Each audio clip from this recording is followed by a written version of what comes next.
Hi everybody, and thanks for viewing this YouTube fly tying tutorial. You're looking at the pattern that I'm going to be tying for you today. It's known as DeFrank's Grim Reaper.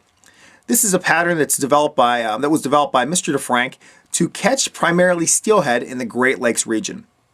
And it absolutely works. Can it be used for other species? Yet without a doubt. However, when it comes to steelhead, this is a pattern that definitely produces fish. And I really encourage you to try it out on your local waters. With that said, I have made a few variations to the original. If you'd like to check out the original, please feel free to check out Mr. DeFrank's website. It's DeFranksFlies.com. However, as most fly tyers do, whenever I was tinkering with the pattern, I really thought that there could be a couple little changes here and there that could ultimately make the fly better, and I believe I've done so. Now with that said, please sit back, let me get a few things changed around here. I'll get a hook in the vise and I'll start tying DeFrank's Grim Reaper variant for you. Okay, I have everything reconfigured and now I'm gonna get started. I'm just using a little bit of 8/0 black thread as my base, and I do want to make a quick reference to the hook.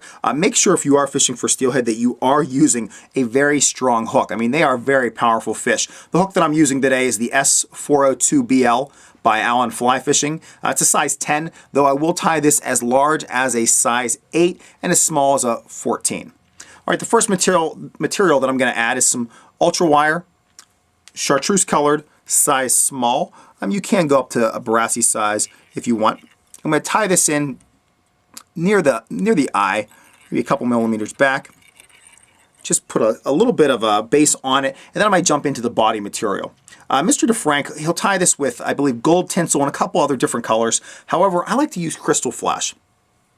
I like to, vary the colors. You can go black, green, gold, silver. It's truly up to you. Today I'm going to be tying chartreuse, but I really just prefer cutting a few strips, approximately 5 or 6 strips of crystal flash off. Their length is about 6 inches. I'll take the tips, just cut them so that they're all even, and tie them in by the tips right where I tied in the tinsel. You can kind of leave them long, then just pull them till you get them to a length that you like, and then you have them completely locked in. Now I'm just going to finish this locking in by going down the body. Mr. DeFrank will typically tie his Grim Reaper down the bend of the hook. I'm not opposed to that by any means. It's just something that I don't do. I don't really know that there's that big of a difference. So I'm just going to tie it to that point, advance my thread back to the front. If you really don't want to see all those things sticking out for now, you can push them down, but you really don't have to worry about it because they will get covered up later. All right, next I'm going to advance my my crystal flash forward.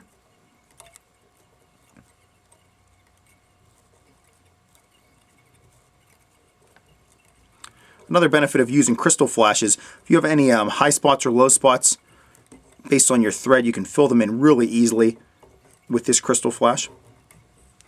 When you get close to the eye, all you really need are about 2 wraps to lock it in, get it out of there. All right, next is my wire.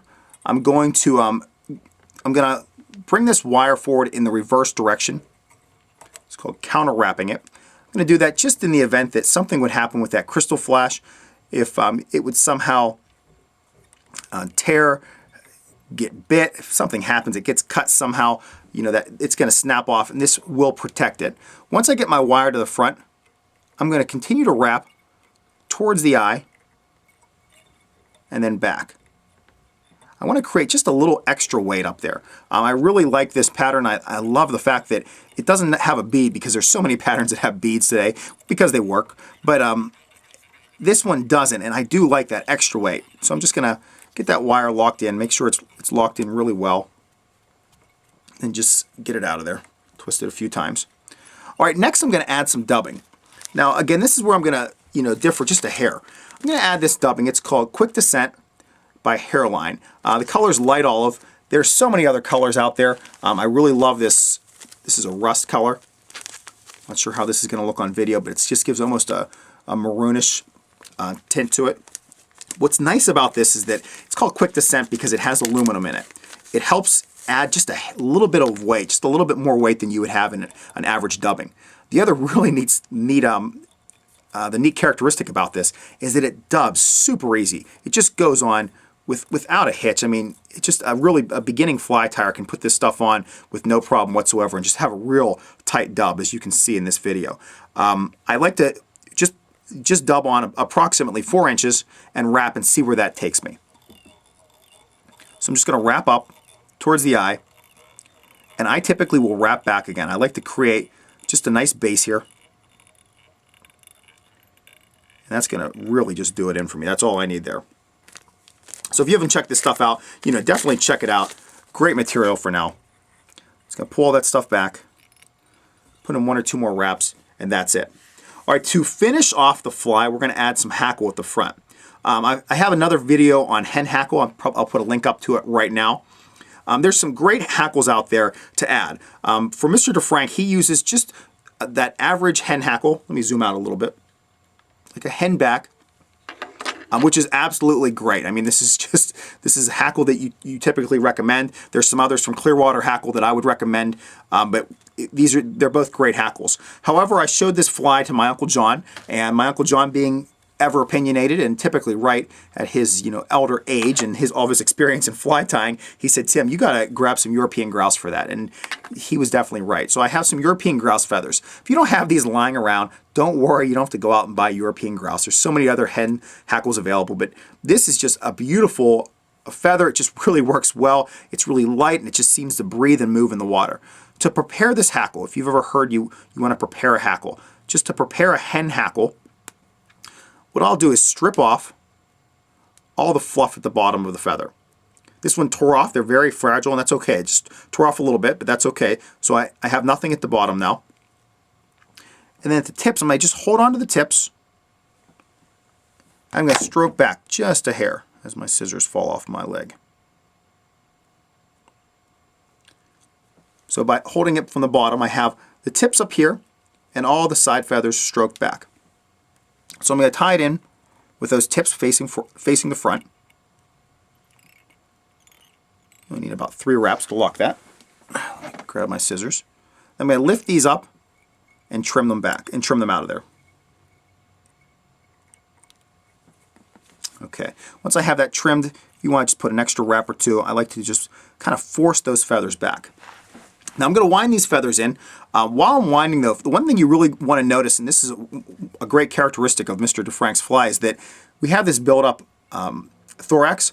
And what's nice about that build-up thorax is that those feathers are going to be pushed out from that. So they're going to be kind of being pushed away from the body, which allows them to just move and undulate in that water.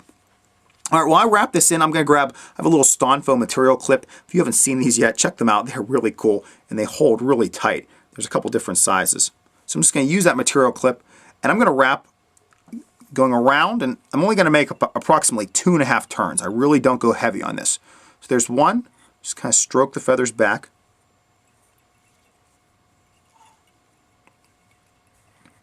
Here's my second.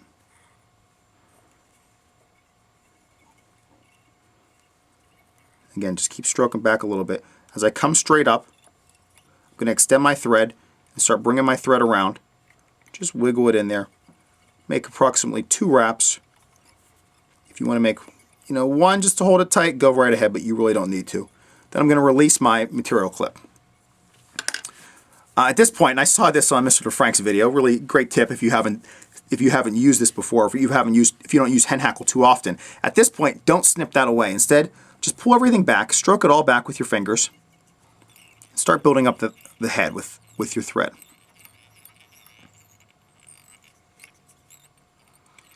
And get that stem locked in there. Get that stem going back. And what you can do is just push it forward a little bit. You want to pull it with your fingers. That's typically what I do. And just cut it out of there.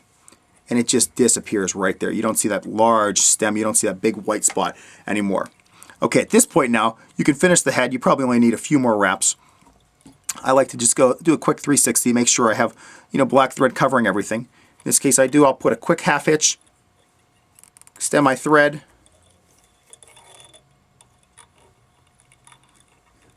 get a whip finish, and for steelhead flies, and most nymphs anyway, I like to put a couple whip finishes in there before I seal it with a little bit of head cement.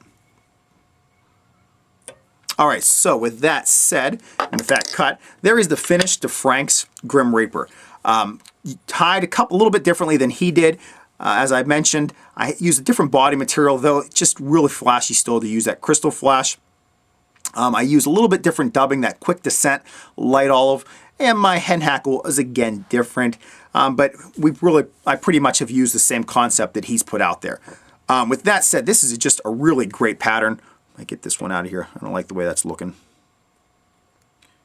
I don't know if you're picky like me, but I am a picky fly tire when it comes to that stuff. Sorry, but with that said, I really do appreciate you viewing this fly tying tutorial. If you have a chance, check out these hooks. Great hooks for steelhead. I just used these last time I was up. They're the Allen Fly Fishing hook, the S402BL. You can find those at allenflyfishing.com. And thanks go out to Mr. DeFrank. He really has a great resource page on his website, so check that out at DeFranksFlies.com.